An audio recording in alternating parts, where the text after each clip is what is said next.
ధర్మదేవత చందమామ కథ. కొండలనే దేశపు రాజు సత్యానందుడు గొప్ప ధర్మదీక్షాపరుడు. ధర్మం కోసం ప్రాణాలనైనా పణంగా పెట్టగల త్యాగమూర్తి.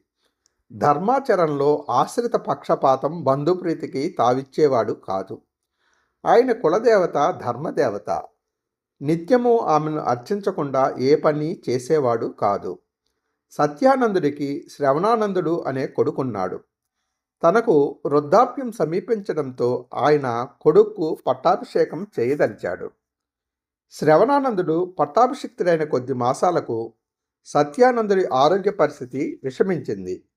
ఆ స్థితిలో ఆయన కొడుకును చేరబిలిచి, నాయనా, ధర్మం కోసం ప్రాణాలను సైతం లెక్క చేయని ధర్మజ్ఞులు మన పూర్వులు. వారు నడిచిన బాటనే నువ్వు నడవాలి. ధర్మాన్ని ఆచరించడంలో నీకేదైనా గడ్డు సమస్య ఎదురైతే మన రాజ్యానికి దక్షిణ దిశగా ఉన్న ధర్మదేవత ఆలయాన్ని దర్శించు. నీకు తప్పక సమస్య పరిష్కారం లభిస్తుంది అని చెప్పాడు. తండ్రి మరణించాక శ్రవణానందుడు ఆయనలాగే న్యాయ మార్గాన రాజ్యపాలన చేస్తూ ధర్మమూర్తిగా గొప్ప కీర్తి గడించాడు. ఇలా కొన్నేళ్లు గడిచాక శ్రవణానందుడికి ధర్మపరమైన ఒక సమస్య ఎదురయ్యింది. శ్రవణానందుడి కుమార్తె మాలతి ఒక చిన్న సామంతరాజు కుమారుణ్ణి ప్రేమించింది. ఆయన కుమార్తె కోరికను కాదనలేకపోయాడు. కానీ వంశాచారం ప్రకారం మాలతి మరొక దేశపు రాజకుమారుణ్ణే వివాహమాడాలి. కానప్పుడు తాను వంశాచారాన్ని అతిక్రమించిన వాడవుతాడు. వంశాచారాన్ని వదలకపోతే కుమార్తె మనసును నొప్పించిన వాడవుతాడు. ఈ సమస్యను ఎలా పరిష్కరించాలని ఆలోచిస్తున్న శ్రవణానందుడికి తండ్రి మాటలు గుర్తుకు వచ్చాయి. అతడు వెంటనే ధర్మదేవత ఆలయానికి వెళ్ళి విగ్రహానికి నమస్కరించి తన సమస్యను వివరించాడు. మరుక్షణం ధర్మదేవత విగ్రహం వింత తేజస్సుతో వెలిగింది. ఆ తర్వాత విగ్రహం నుంచి, శ్రవణ, నువ్వు ముందు తండ్రివా లేక రాజువా అన్న ప్రశ్న వినవచ్చింది. తల్లి, పట్టాభిషేకం నాటికి నేను వివాహితుణ్ణి. అప్పటికి మాలతి చిన్న పసికందు అన్నాడు శ్రవణానందుడు. అయితే మాలతి పట్ల నువ్వు రాజుగా కాక తండ్రిగానే నీ బాధ్యత నిర్వహించాలి. అదే ధర్మం అన్నది ధర్మదేవత. ఆ వెంటనే విగ్రహంలోని వెలుగు అంతరించింది. శ్రవణానందుడు విగ్రహానికి మరొకసారి నమస్కరించి తన భవనానికి పోయి ఒక శుభముహూర్తాన మాలతికి సామంతరాజు కొడుకుతో వివాహం జరిపించాడు. ఇది జరిగిన కొద్ది రోజులకే శ్రవణానందుడికి మరొక సమస్య ఎదురయ్యింది. గురుకులంలో క్షాత్ర విద్యలు అభ్యసిస్తున్న ఆయన కుమారుడు నాగానందుడి కారణంగా ఈ సమస్య వచ్చిపడింది. నాగానందుడు మరొక సహాధ్యాయితో ఖడ్గయుద్ధను సాధన చేస్తుండగా పొరపాటున అతడి ఖడ్గం తగిలి ఆ సహాధ్యాయి కుడి చెయ్యి తెగిపోయింది. అతను విరాగుడనే బ్రాహ్మణుడి కుమారుడు. విరాగుడు రాజు శ్రవణానందుణ్ణి నిండు సభలో దర్శించి, మహారాజా, ఖడ్గ విద్యలో తనను మించిపోగలడు అనే అసూయతో నీ కుమారుడు నాగానందుడు నా కుమారుడి కుడి చెయ్యి ఖండించాడు. దెబ్బకు దెబ్బ అన్న మన శిక్షాస్మృతి ప్రకారం మీ కుమారుడు కుడి చేతిని ఖండించి ధర్మమూర్తి అన్న కీర్తిని సార్థకం చేసుకోండి అన్నాడు.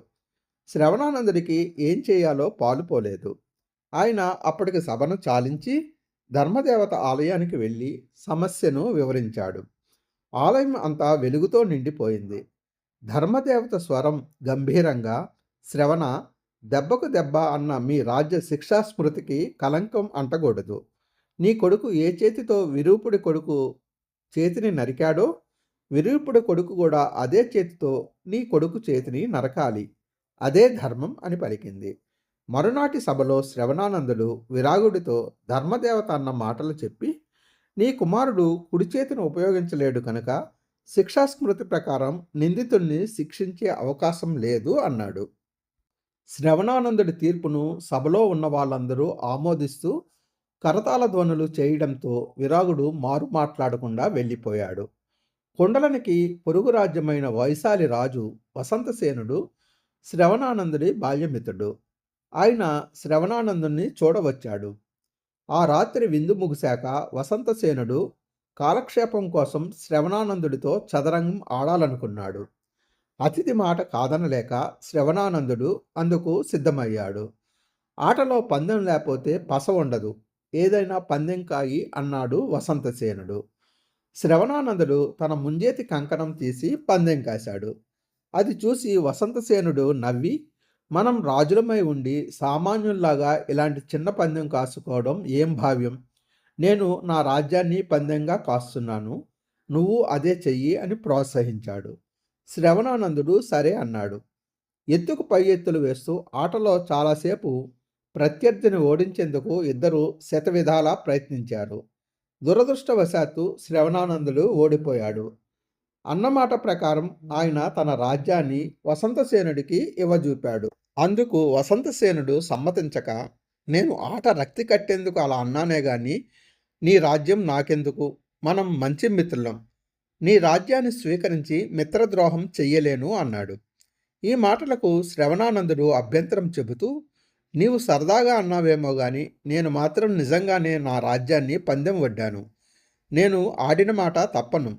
రాజ్యం స్వీకరించు అని వసంతసేనుణ్ణి బలవంతపరిచాడు. వసంతసేనుడు అందుకు ఒప్పుకోలేదు. చివరికి శ్రవణానందుడు సమస్య పరిష్కారానికి ధర్మదేవతను దర్శించాలనుకున్నాడు. ఇద్దరూ కలిసి ఆమె ఆలయానికి వెళ్ళారు. శ్రవణానందుడు తన సమస్య చెప్పుకొని పరిష్కార మార్గం చెప్పవలసిందిగా ధర్మదేవతను ప్రార్థించాడు. ఈసారి ధర్మదేవత విగ్రహం వెలుగుతో ప్రకాశించలేదు. ఆమె హీనస్వరంతో, శ్రవణ, రాజ్యం ధారాదత్తం చేయడానికి నీవెవరు? పుచ్చుకోవడానికి వసంతసేనుడు ఎవరు? రాజ్యం ప్రజలది. రాజు కేవలం పరిపాలకుడు మాత్రమే. దేవాలయానికి ధర్మకర్త లాంటివాడు అన్నది. ధర్మదేవత సమాధానం విన్న వసంతసేనుడు ఆమెకు భక్తితో సాగిలపడి నమస్కరించి అక్కడ నుంచి వెళ్ళిపోయాడు.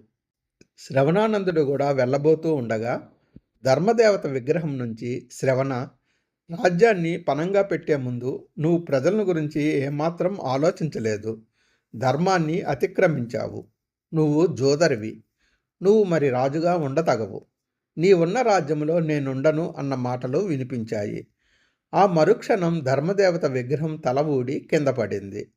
శ్రవణానందుడు పుట్టెడు దిగులుతో తన భవనానికి తిరిగి వచ్చి ఒక శుభముహూర్తాన కొడుకు నాగానందుడికి పట్టాభిషేకం చేసి, నాయనా, ఈ రాజ్యం ప్రజలది. నీవు కేవలం పరిపాలకుడు మాత్రమే.